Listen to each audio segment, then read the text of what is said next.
All right, let me get my notepad out. I jotted down some important things that I always go over before I go on to a long trip. So I think I got 11 items that are really important that you should do definitely to look over and to check before you go out onto a long trip. And we're gonna go over them in a second. If you guys are new to this channel, this is Mad Max and you're watching Cycle Fanatix. So we're bringing you guys a lot of review videos, long distance travel ride videos on this bike and on my 2023 Suzuki Hayabusa. But pretty much Mad Max is the star of the show. It's a 2022 Road Glide Standard with a Harley-Davidson Screaming Eagle 128 Stage 4 engine, and it has just so much work done to it. +2 front suspension, +2 back, Arlen Ness mid control, Santoro Fabworks front engine guard. It has the entire Krause Wolf Pro kit with the 8-inch kickback riser and an ODI bar. So I've got about 12 inches of rise on the whole bar setup. Flow Motorsport adjustable levers. We have the Memphis Shades handguards. We have the Clockworks, the 11-inch Sport Flare windshield on it right now. It's just fantastic. We obviously always rock our Saddleman. This is the Saddleman step-up seat, black with silver stitching. The entire bike, we are running nothing else other than custom dynamics. LED lights front and back, just amazing. Definitely head back. I have all of these videos when we put Mad Max together,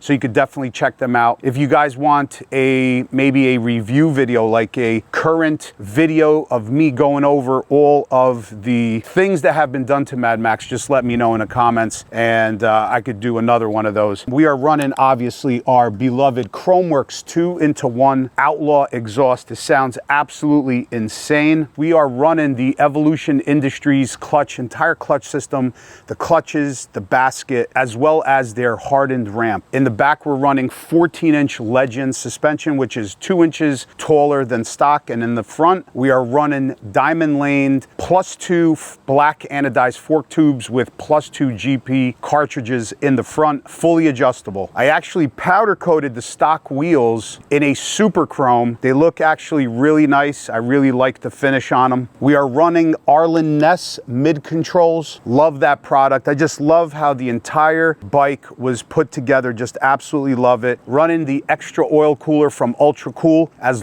well as their Ultra Cool oil filter system. We are running a Trask chain drive system on this. So I might be missing a couple things, but all in all, this bike is built for performance. It's built for handling. It's built for speed. Get Lower did all the work on the engine, and it has about approximately 142 horsepower and about 138 foot-pounds of torque. So before we get into the video, guys, thanks for watching. Really do appreciate it. If you guys are new to this channel, do me a favor, hit that subscribe button. Give this video a thumbs up. And before we get into this video, guys, you guys already know I rock my Let's Roll cruiser lift and dolly system. I put it on the lift so you guys could get a better perspective of the motorcycle as we go along with the 11 items that I'm gonna show you guys to check. But right now, they are actually running a special. If you go to their website, www.letsroll.store, and if you use code Sturgis40, you will get $40 off of the lift and dolly complete system. So head on over there if you guys are interested and use code Sturgis40. But anyway, if you guys are new to this channel, do me a favor, hit that subscribe button.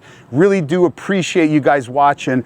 But we have so much in store for you guys, because in 1 week, and this is why I wanted to do this video, because in 1 week, me and the guys, 7 of us, are going into Maine and spending about 5 days in Maine riding up along the coast, all the way to the border by Nova Scotia, even more north towards Caribou, and then we're just gonna be doing a lot of riding in the middle. We're basically gonna be crushing miles for 5 days in Maine. I really wanted to do this trip, and we were actually lucky enough to get all the guys together that you have all been watching on my videos, obviously. So we're actually all going together. We got an Airbnb, a whole house. We got it pretty much kind of centralized in a large kind of radius where we're gonna be riding. So this way we don't kind of do unnecessary miles, and just from the house, we're just gonna be riding, bringing you guys some amazing content. So definitely subscribe if you guys want to see that entire series. We're probably gonna be bringing you guys maybe 10 to 14 videos from that Maine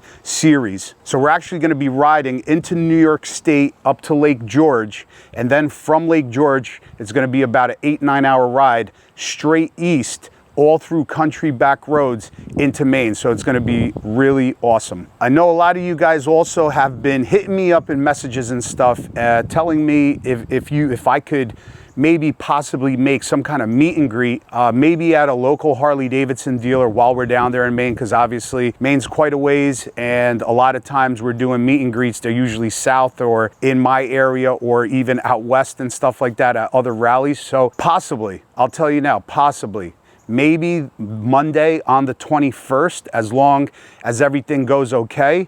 If not, I'll try to do it Tuesday, Wednesday, or Thursday. So if you're following me here, make sure you're subscribed. Also, if you're following me here, head on over to Instagram, because I post during the trip. I'll be posting as well to let you guys know, when I can possibly do a meet and greet for maybe a quick half an hour to an hour. We're definitely pressed for time because we have a really busy schedule that I already set up as far as rides go, but I would love to meet up with you guys. So just make sure you follow me here. Make sure you follow me on Instagram. Hopefully I can get it into the plan where I could tell you guys before we leave. So this way we have a set date and time. Anyway, let's get on into this video. So I really wanted to make this video because it's probably going to be, I'm probably not going to ride the bike before I go, because the weekend prior, just going to be spending time with family. And all this week, I have stuff to do. I got to get packed. I'm going to be bringing you guys basically like a packing video as well, because a lot of people always ask me and messaging me, what do you have in your bags? What do you take with you on a long trip? What should I bring? I'm going to show you guys what I bring. Maybe that'll help you. Might not be right for everybody, but maybe it will help you on your trip. So anyway, let's get on with the video. So I've already done everything, so I'm not going to go ahead and go actually do everything that I'm telling you, but I just want to go over everything. So the first thing obviously you're going to want to check is the tire pressure. That's the main thing. Check your front tire pressure, check your back tire pressure. I normally keep it at 39 psi in the front and 39 psi in the back. Some other people will tell you they run 40-40 or maybe something different, but that's what I like to do. I like to keep them both the same, 39 in the front, 39 in the back. So that's number one. Make sure you check your tire pressure. Number two, I have a chain drive system on the bike. So you might not have a chain drive. Obviously, if your bike is stock, you're gonna have a belt drive. But if you have a lot of work done to your engine and you upgrade it to a chain drive like I did, make sure you clean. If it's dirty, make sure you clean your chain. If it's not dirty, at least just make sure you check it and make sure you lube your chain. Very important, because this trip is probably gonna be, I'm gonna guess probably around 2,000 miles, I'm gonna say 1,500 to 2,000. So it may not seem like a lot, but it is. So you definitely need to be prepared. Make sure everything is checked. So definitely make sure your chain is lubed. So another thing, I'm gonna go to the front here. I have the Arlen Ness mid controls, but it doesn't only apply for the Arlen Ness mid controls, because I see a lot of people, if they get caught in a lot of rain or leave their bike outside, a lot of even the stock controls start to get a little rusty, or maybe the grease or the lube has been removed due to obviously weather conditions and stuff like this. But even on these mid controls, I have a lot of moving points here, as you can see. So what I do I'm gonna say like every month or every couple months, but especially before a long trip, I use WD-40 is good, or even like a silicone spray grease. And what I do is, all these controls, wherever the pivot point is and wherever they move, I lube it. I just put something underneath, whether it's in the garage or out here on the driveway. I put a piece of cardboard down and I lube everything. And this way, it just makes you make sure that all of your controls are just super easy. You don't want nothing binding up, because I even notice on my shift side that if I don't do it every now and then, it kind of starts sticking, and I immediately feel it on my foot and I notice it, like how it's just not smooth. But as soon as I lube it, it's just super nice and smooth. It just feels really refined, and definitely check that. So lube all of your controls. So let's go to number 4. What I like to do is I go over everything. I go over all of the nuts and the bolts, everything, all of the fasteners on the bike. You don't have to go too crazy, but just get some tools out and just go over everything. All your controls, even you could check even your head pipe, every bolt that you could get to. Definitely make sure that it's tight, because on these bikes, obviously, there's a lot of vibration, and you could possibly, you know, there could possibly be a bolt or a nut that's actually backing off. So you definitely obviously want to keep all them tight, and you make sure that they are tight. So definitely go over from front to back. Make sure you go over all of your fasteners, because you definitely do not want to be out in Maine somewhere in the middle of nowhere and finding out that something is really loose and now you don't have the tool for it. So make sure you go over everything. If something is loose, make sure you take it out, and make sure you put, if it is recommended, make sure you put either a blue Loctite on it or a red Loctite, whichever is necessary for that specific fastener.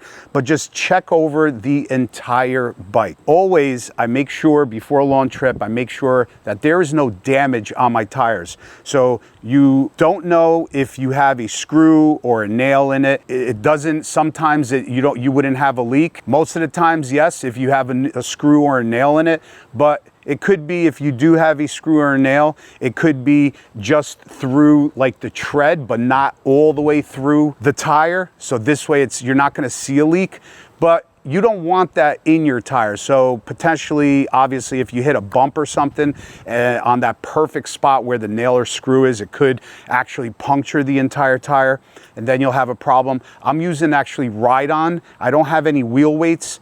If you guys could see, just check out those videos. I don't have any wheel weights on my wheels. So what I use is a fluid called ride-on.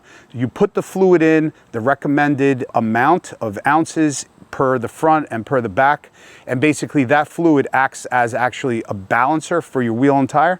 Not only that, it actually seals a potentially, say, flat tire. Like if you get a nail or a screw in it with a slow leak, it will seal the tire. So that's why I have it. It works fantastic, and I've honestly, thank God so far, I've never had an issue. I did have a nail in my tire, but I didn't have an issue because I had the ride-on in it. So I would definitely strongly recommend that. So number 6 is obviously a big one. Make sure you check all your fluids, the transmission, the primary, the engine oil. Make sure your fluids are all topped off and where they should be. If they need to be changed, well, then change them, especially if you're going on a 2, 4, 5,000 mile trip. You want to change them before you go. You don't want to be stuck somewhere again and passing that service interval and then trying to fumble around looking for a place that could possibly change your fluid. So do that before you leave for the trip. And if you are, say, on a 5, 6, 7,000 mile trip, you're obviously going to have to find somewhere to obviously change your oil again. But before you leave for the trip, make sure all your fluids are topped off or changed. So another thing I like to check also is make sure you have any codes on the bike, and you guys could do that yourself. I also made a video about it, check it out. But if you don't need a computer to check any codes on the bike. If you do have a check engine light on your bike, or even if you get one on a long trip, you could erase them yourself. You don't need a computer. So I've already did a video about this, you could go check it out, but it's as easy as turning the bike on, and with the toggle switch here on the top on the left controller right here, you could go through all of the settings, you could go through all of the codes, you could check them, you could erase them. So definitely make sure, if you do have a check engine light, make sure you're able to erase that before you leave. If you can't erase it, then obviously you're gonna have to go to your shop, to your local shop, and make sure that you have it checked out. And if it's something that needs to be fixed, you're obviously going to want to fix that item before you leave. So another huge thing is, a lot of people, they always ride and they rarely go around looking at their bike, but what you want to do before you leave for a long trip is make sure all your lights work. Make sure your brake lights work, your tail lights, your turn signals, your headlight. Make sure any bulbs aren't out. Make sure your LEDs aren't out. go over the entire bike, maybe have somebody from your family depress the brake lever, make sure they depress the brake pedal, make sure the brakes come on when they're supposed to, hit the left turn signal, right turn signal, hazards, make sure, go around the bike, make sure they all work. You don't want to wait until the last minute you're leaving that day and all of a sudden for one of your buddies to tell you that a light is out, because it's obviously going to ruin your day. So make sure all of your lights work. So another thing you definitely need to do if you have a chain drive system, make sure that you check also that your chain has the proper tension. You don't want it too tight, because that actually puts a lot of strain and tension and pressure on the bearings, on the sprockets, on those bearings. And you don't want it obviously too loose, because it could possibly obviously jump the sprocket. So you definitely want your chain adjusted to the proper setting. So that's another important item that you want to do before you go on a long trip, especially if you just got a chain drive installed. What happens is the chains stretch after, say, 500, 1,000, 1,500 miles. The chains stretch. So if you just got it installed and you left your shop and now you're riding for a couple weeks, you just put 2,000 miles on it, that chain tension is not going to be the same. So definitely make sure that is proper. So another thing you're going to want to do, which is really big, make sure you check your brakes. Make sure you check your brake pads and make sure you check the rotors. So as far as the brake pads, just take off the caliper. Sometimes you could look down in there with a flashlight, make sure they have a lot of, or I should say enough meat on them for the trip. Also, look at your rotors. Make sure that you have no grooves. Make sure you don't have any damage to your rotor. That's really important. Probably one of the most important things that I just discussed about. Probably one of the most important things. Definitely check your brakes and make sure that they are going to be operating properly. So this way, obviously, you're going to have bags on the bike. You're going to have your bags full. You're going to have either a tour pack or whatever two-up. So you're going to have a lot more weight. It's going to require the proper amount of braking power to stop the motorcycle. So definitely check your brakes. All right, guys, there's a bunch of other things that I want to talk about that you need for a trip, but I'm going to put that into the packing video. But I'm going to tell you, the last thing what I'm going to tell you is what you have to do before you go on a trip so you look good is wash the damn bike. Polish her up, wash the bike, make sure you're looking good for when you go out through a couple states. This way you represent nice, right? This way you're looking good. But definitely I'm not leaving on a trip. I don't care, I ride in the rain and ride in any kind of conditions. If it gets dirty, whatever, if we could wash it somewhere out on the trip, that's fine. But I'm definitely not leaving for a trip with a dirty bike. All right, guys, that's it for this one. Short video on a Sunday, but thanks for watching. Hit that subscribe button, guys. Really do appreciate you guys' support. I cannot wait to go on this trip. This trip is going to be absolutely amazing. We're going to be going to some really, really cool locations. So we'll see you guys on the next one. I hope this video helped you guys out. Peace out till the next one.